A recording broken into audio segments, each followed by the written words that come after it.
जिंदगी की राह कार्यक्रम में आप सबन का स्वागत बा। ई कार्यक्रम एगो अवसर देला कि हम बाइबल से जुड़ल चीजन का अध्ययन कर सकें और ई जान सकें कि हमारी जिंदगी खातिर परमेश्वर का इच्छा बा। यही उद्देश्य के साथे हम ई कार्यक्रम आप सबन खातिर प्रस्तुत करतनी। कृपा करके देखी सुनी ताकि परमेश्वर आपकी जिंदगी का मार्गदर्शक ठहरें। विस्तार से आगे बढ़े से पहले मन के तैयार करे बदे सुनी एगो आत्मिक सुंदर गीत।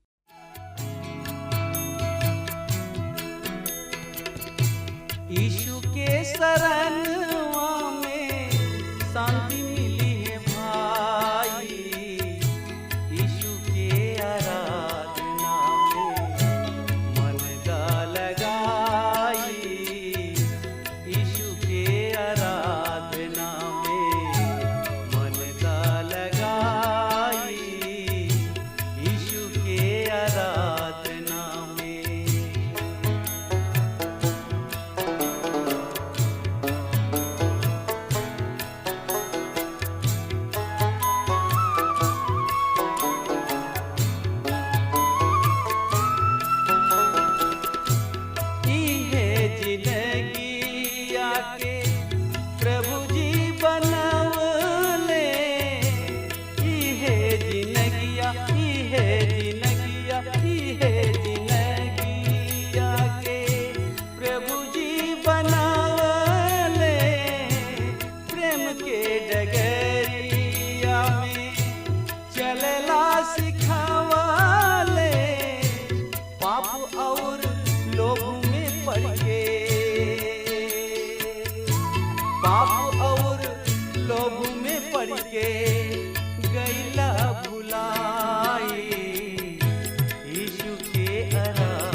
अंधविश्वास में फंस के परमेश्वर के छोड़ देला, अंधविश्वास में फंस के परमेश्वर के छोड़ देला।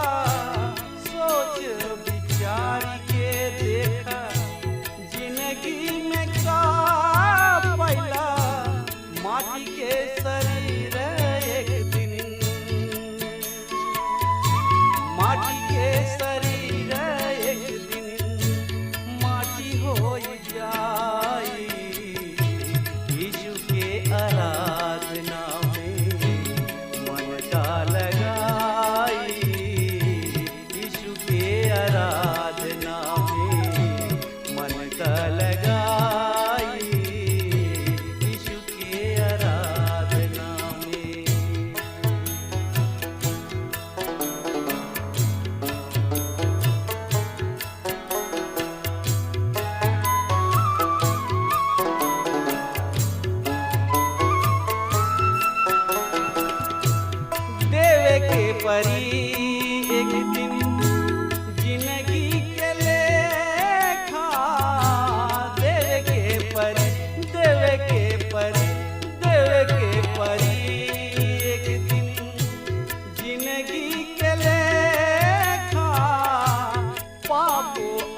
अधर्म के आपन कर्मवा के देखा, पापो अधर्म के आपन कर्मवा के देखा, बाप पूत हित नाथ,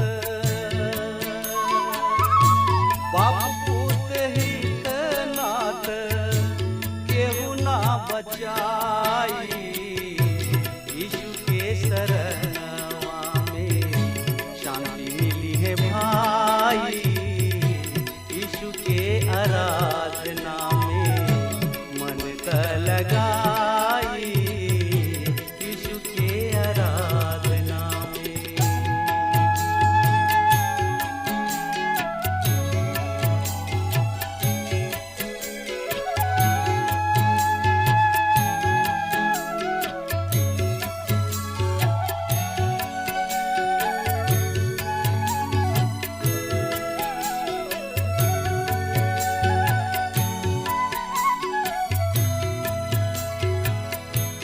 परमेश्वर पिता ई दिहलन सुंदर मनुष्य तन, परमेश्वर पिता ई दिहलन सुंदर मनुष्य तन, दारू गांजा भांग खाई के बिगाड़ देहला सुधा मन, दारू गांजा भांग खाई के बिगाड़ देहला सुधा मन, आखिरी में जीने की,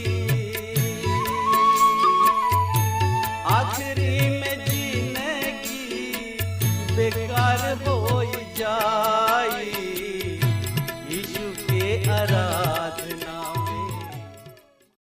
मित्र भाई बहन, दुख और कष्ट परमेश्वर की इच्छा के आज्ञाकारिता के ओर ले जाता है। धर्म ग्रंथ के ये परिच्छेद में पतरस ई साफ साफ बतावतानी कि जब जिंदगी आसान होला तब एगो ऐसन खतरा बन रहला जोन में हमनी के मानसिक दशा हर एगो आशीष के ऐसन स्वीकार करला जैसे कि ऊ हमनी खातिर ही बा। हम एगो ऐसन स्थान पर रहिना जहाँ हमनी के एह जिंदगी की कीमत ना मानेलन, ए जिंदगी के आदर ना करेले जैसे कि हमरा करे के चाही। एगो विश्वासी होखला के नाते हमनी के ऐसन कीमत राखी न जा जिंदगी के। परमेश्वर अपना वचन के कष्ट ऐसे झेले देले ताकि हमनी के पाप से दूर रही जा और यह जिंदगी के महत्वपूर्ण मानी जा, इस जिंदगी के आदर करी जा। हम आज बहुत ऐसन जवान से सुनी ना कि उ बहुत से अलग अलग काम कैले ताकि उ नया जिंदगी के दिशा के पावस। हम रोवा से कहतानी कष्ट दुख पीड़ा हमने के जिंदगी के नया दिशा दिही। दाऊद एकरा के पौले और ये भजन संहिता 66 अध्याय के 10 पद में लिखले, कहे कि हे परमेश्वर तू हमरा के जंगल जैसे चांदी शुद्ध कइल जाला वही तरी तू हमरा के शुद्ध कइला। परमेश्वर हमनी के कष्ट सब के ऐसे देताने ताकि ई कष्ट हमनी के ओह परमेश्वर के ओर उनका समीप ले आवे और हमनी के एगो नया दिशा जिए खातिर देश। कष्ट सहे के मतलब ई ह मित्र भाई बहन की हमनी के परमेश्वर के नजदीक आई जा। 4 अध्याय 1 पद में लिखल बा, तोहनी लोग में द्वेष और लड़ाई झगड़ा कहवा से आवेला? का एकर कारण इना ह कि तोहनी लोग के वासना तोहनी लोग के अंदर लड़ाई करेले। मित्र भाई बहन, हम ए बात के स्वीकार करीना कि हाल ही में हम यह वचन के नया दृष्टि से देखे आइल बानी। ई एगो ऐसन वचन ह जौन के हमनी के पूरा रीति से ना समझ पौनी जा। हम यह वचन के अध्ययन पहले कभी भी ना कर पौनी। हम यह बात से बहुते चकित बानी कि औरी लोगन भी यह विषय पर गहराई से चिंतन मनन कोइनी। हम यह बात पर विश्वास करतानी कि परमेश्वर के आत्मा हमरा के ऐसन समझती ही जैसे कि ई वचन हमरा और रउआ खातिर मददगार होई। पहला पतरस 3 अध्याय 18 में लिखल गई, मसीह भी एक हाली ही पाप सबके प्रायश्चित के खातिर दुख भोगले, धर्मी और अधर्मी सबके खातिर उ मुंह गईले, जौना से तोहनी लोग के परमेश्वर के पास ले जाए। उस शरीर के दृष्टि से तो मुंह गईले, पर आत्मा द्वारा जियावल गईले। मित्र भाई बहन, ऐसे कि मसीह भी अर्थात अधर्मी सबके खातिर धर्मी पाप सब के कारण एक हाली दुख उठौले, ताकि हमने के परमेश्वर के पास पहुंचावस। उस शरीर के भाव से तो घात कोल गुलन, पर आत्मा के भाव से जियावल गोले। पहला पत्रस 4 अध्याय के 1 पद और पहला पत्रस 3 अध्याय के 18 पद एक साथ चलता। ई हमनी के इस सत्य के परिचय करवावता कि मसीह यीशु न केवल वो दर्द पीड़ा के सहले, बल्कि ऊ मारल भी गईले, ऊ देह में होके दुख उठौले। हाल के कुछ साल में एगो बहुत लोकप्रिय किताब रहे, जब प्रभु मुहले, और एगो लोकप्रिय धर्म विज्ञान कहाला, यानी कि ब्रह्म ज्ञान जौन की कहाले प्रभु मुँह कोइले। पर सत्य ई बाकी परमेश्वर कभी भी ना मुहले मित्र, और आज भी ऊ मुहल खन, ऊ बीमार भी ना पड़ले। मसीह यीशु शरीर में होके दुख जरूर उठौले, जौन की बेतलहम में देखल जा सकता। जैसे कि इब्रानी के लेखक लिखताने कि ऊ हर एगो जगह पर परखल गोलन, जैसे कि हमने के परखल जाई न जा। ऊ जानत रहन कष्ट के, दुख के सहले, ऊ जानत रहन खून के बहला के, और ही उनका लोर बह के अर्थ के भी जानत रहन। उनका ये सब के बारे में बहुत कुछ जानत रहन। ऊ जानत रहन दिल के टूटला के बारे में। ऊ हर दर्द परेशानी मुसीबत के जानत रहन। ऊ पूरा रीति से मनुष्य रहन, और ऊ शरीर में होके दुख उठौले, और शरीर में होके मुँह कोले। प्रभु यीशु मसीह हमने के पाप सब के खातिर ही क्रूस पर आपन बलिदान दिहले, यानी कि जान दिहले, और ऐसे अब ओह सब पाप से रिश्ता टूट चुकल बा।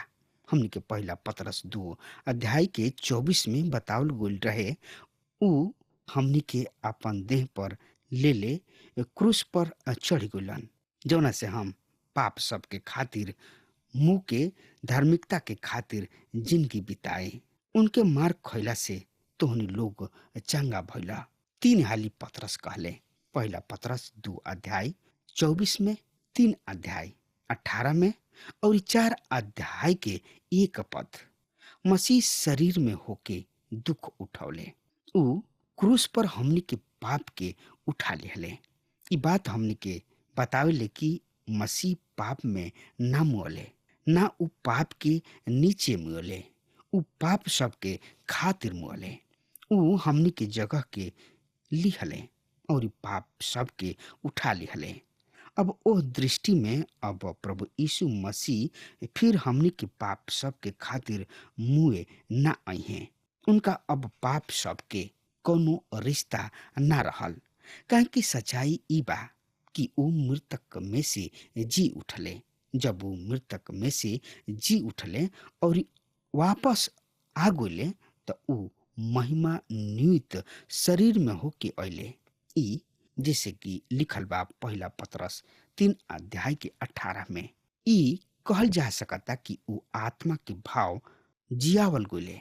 उनका किने अब ऐसन जिंदगी बा जौन की एगो शरीर में रहेला।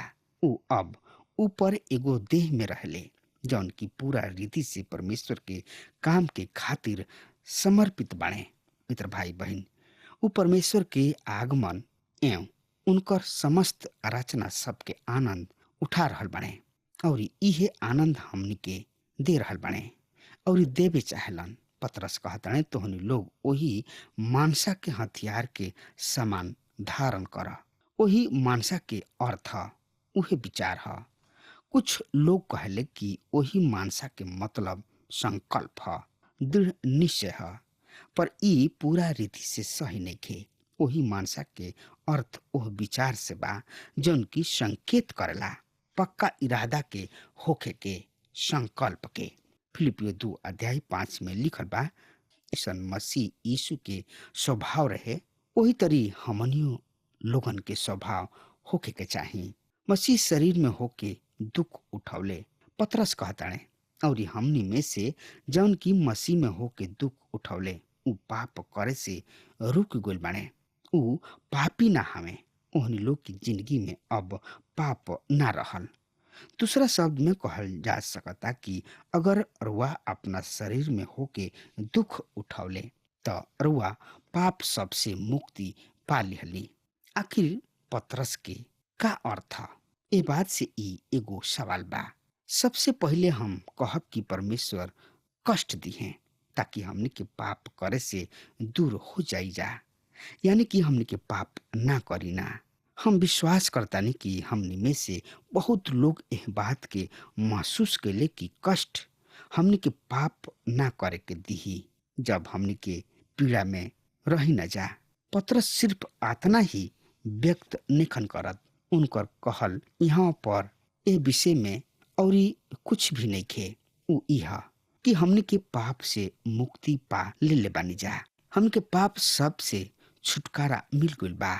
एकर अर्थ कि मसीह जिंदगी जिए खातिर परमेश्वर जवन की हमने खातिर प्रबंध कैले बाणे उ पर्याप्त बा। रोमियो 6 अध्याय और जौना में परमेश्वर के संबंध पर प्रकाश डालल गइल बा, ओइसे प्रबंध जौन की परमेश्वर हमने खातिर और रोवा खातिर एह मसीही जिंदगी के जिए खातिर देले बाणे। मित्र, पतरस साफ साफ ये सब बात के व्यक्त करताने। हमने के नया बन चुकल बानी जा और हमने के व्यवहार नया बा और हमने के अब पाप के दास नहीं जा। हमने के जाना तानी जा कि हमने के पुराना मनुष्य तत्व उनका साथ क्रूस पर चढ़ गइल बा ताकि पाप के शरीर व्यर्थ हो जाओ और हमने के आगे के पाप के गुलामी में ना रही जा। जब हमने के बाइबल से उड़ाऊ पुत्र के दृष्टांत के देखी न जा, जौन की लूका रचे सुसमाचार 15 अध्याय के 11 से 22 पद में पावल जाला, तब ए सत्य के समझी न जा कि कौना तरी उड़ाऊ पुत्र सुअर सब के बीच रह के भी उनका जैसन खाना ना खा सकत रहन, काहे कि वो अपना बाबू के स्वभाव के रहन। वही तरी हमनी के पाप में अपन जिंदगी नहीं जा बिता सकत, काहे कि हमनी के स्वभाव नया सा बा। हमनी के परमेश्वर के वचन से नया बन चुकल बानी जा। हमनी के अब उनकर बेटा है जा, बेटी है जा और इस कारण हमनी के स्वभाव उनके जैसन होखे के चाहिए। परमेश्वर हमनी के पिता हवे, ऐसे हमनी के स्वभाव उनका जैसन बा। हमनी खातिर जरूरी बा कि हमनी के नया जिंदगी जैसन चाल चली जा, जैसे कि वो उड़ाऊ बेटा रहन। वो अपना बाबू के स्वभाव के वही तरी ही हमनी के अपना बाबू परमेश्वर के स्वभाव के होखे के बा। पतरस कहताने कि हमनी के नया बन चुकल बानी जा। अब हमनी के अपना अंदर ओसा ही मन ओसा ही विचार राखे के बा जौन की परमेश्वर के मन और विचार से मेल खाता। जब हमनी के नया स्वभाव के हो जाए त का हमनी के पाप सब में अपना जिंदगी के बितावल उचित बा? हमार प्रिय भाई बहन, हमनी के परमेश्वर के बेटा बेटी है जा, इसे हमनी के सुअर बाड़ा में नहीं के रहे के चली जा। हमनी के इस सच के स्वीकार कर ली जा कि अगर हमनी के परमेश्वर के बेटा होके सुअर बाड़ा में रही न जाता, हमनी के सुअर ही हो जा। सुअर सब के हमनी के उहमे पाइप जा, उ उहवा जी सकेलन, उ उहवा रहे पसंद करलन, पर हमनी के नहीं जा रह सकत। हमनी के सुअर बाड़ा में पसंद ना करब जा, काहे कि हमनी के परमेश्वर पिता के बेटा बेटी है जा। हमनी के स्वभाव उनका जैसन बा। पतरस कहताने कि परमेश्वर हमनी खातिर वो हर तरीके प्रबंध कैले बाणे जौन में हमनी के जी रहल बानी जा। पौलुस रोमियो 7 अध्याय में बतावताने कि कौना तरी मसीही हार जाले जब उस शरीर से पाप के व्यवस्था के सेवन करेले। लेकिन रोमियो 8 अध्याय में पौलुस बतावतान कि हमनी के कौना तरी पवित्र आत्मा द्वारा जिंदगी बिता सकेलन। परमेश्वर हर तरीके प्रबंध करलन जना से हमनी के पापमय जिंदगी से दूर रहे। एगो पुत्र सुअर बाड़ा में जरूर जा सकता, पर ई सत्य बा कि ऊ ओह में अपने जिंदगी बिता नहीं के सकत। एक दिन ओह बेटा के कहे के होई, लुका 15:18। अब हम उठ के अपना बाबू के साथ जाई और उनका से कहब कि पिताजी, हमरा के सड़क के विरोध में और तोहरा नजर में पाप कैले बानी। यदि आज रुआ पाप में जिंदगी बिता रहल बानी और ओह में रुआ जी रहल बानी, रुआ अपना आप के आरामदायक पावतानी तो रुआ पर कई सवाल उठावल चाहिए। एगो मसीही परमेश्वर के हर एगो बात में पसंद रखेलन और एक कारण हम सोचतानी कि परमेश्वर के वचन के पूरा रीति से पढ़ाई आज जरूरी बा।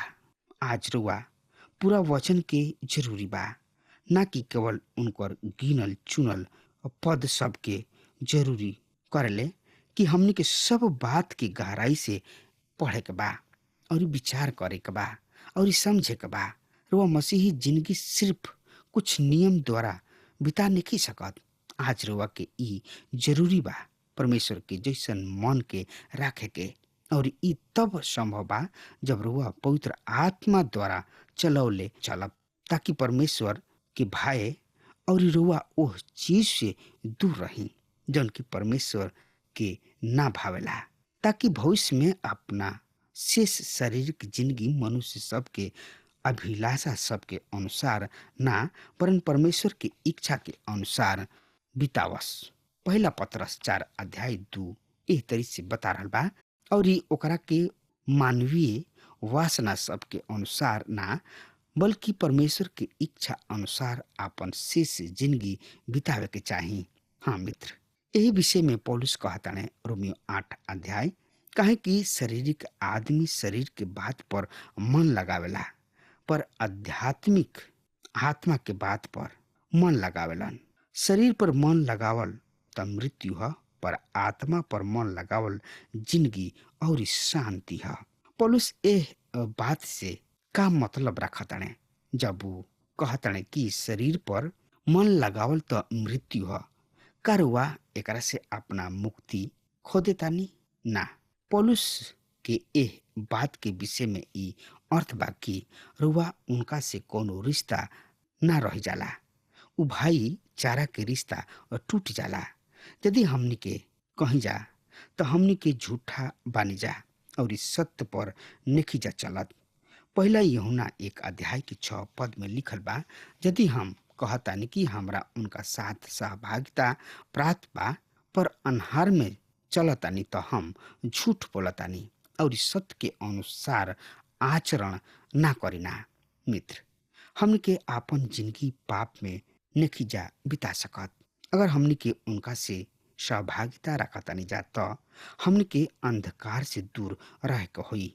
सत्य बा कि परमेश्वर ज्योति हमें और उनका में कुछ भी अंधकार नहीं खे। पाप ही है जौन की हमनी के परमेश्वर से दूर ले जाला। हम एह बात के स्वीकार करिना कि हमनी के मसीही हैं जा, और जब हम बाइबल से बातचीत करिना रुआ से तो हम शायद उनका से भी कम लोग ही विनती करिना। हाँ मित्र, आज बहुत से लोग मसीही जिंदगी जिए खातिर एगो आसान राह अपनावे की कोशिश कर रहल बानी, लेकिन हम रुआ से कह रहल बानी कि मसीही जिंदगी में कष्ट के राख ले, ताकि रुआ पाप से दूर रही, अंधकार में मत चली, ताकि भविष्य में आपन शेष शारीरिक जिंदगी मनुष्य के अभिलाषा सबके अनुसार ना, वरन परमेश्वर के इच्छा के अनुसार बितावे। हमके जिंदगी के आसानी से नहीं जा जी सकत। परमेश्वर कष्ट दुख जरूर ही हमने के जिंदगी में रहला। पतरस आगे कहताने कि हमने के जिंदगी बहुत ही छोट बा, काहे कि अन्य जाति के शिक्षा के अनुसार काम करे और लुच्चपन के बुरा अभिलाषा मतवालापन लीला पीड़ा पियक्कड़पन जहाँ तक हम पहले समय गवाउनी उहे बहुत बा। पहला पतरस 4:3 बतावता, तोहनी लोग पहले संसारिक लोगन के जिंदगी चर्या के अनुसार बेविचार भोग विलास, मदिरा पान, रंग रेलिया, शराब दारू और घिनौना मूर्ति पूजा में जौन समय बितौनी उहे बहुत बा। जब हमनी के मसीही यीशु के नाम में बपतिस्मा लेतानी जा त ओकरा बाद का हमनी के जिंदगी पुराना मनुष्य तत्व उनका साथ क्रूस पर चढ़ावल गइल। हमनी के परमेश्वर के धन्यवाद करे के चाही जा मित्र भाई बहन की पुराना मनुष्य तत्व जौन हमनी में रहे उ प्रभु यीशु मसीह लेके ओ ग्लोरी के क्रूस पर चढ़ गइले और नया जिंदगी दिहले। हमनी के दास रह जा पर हमनी के अब पाप से छोड़ा के धर्म के दास बन गइल बनी जा। मित्र भाई बहन अब हमार समय खत्म हो रहा बा। वो हमरा के आज्ञा दी। परमेश्वर के बहुत ही आशीष देश। आमीन। हमके विश्वास बा कि ई कार्यक्रम आप सब खातिर फायदेमंद सिद्ध भइल हुई। अगर आप सबके लगे बाइबल से चाहे आपकी निजी जिंदगी से कोनो सवाल होके चाहे कोनो समस्या खातिर प्रार्थना करावे चाहतनी तो हमारी फोन नंबर पर जरूर संपर्क करें और आज का दिन आप खातिर सुखद बनावे।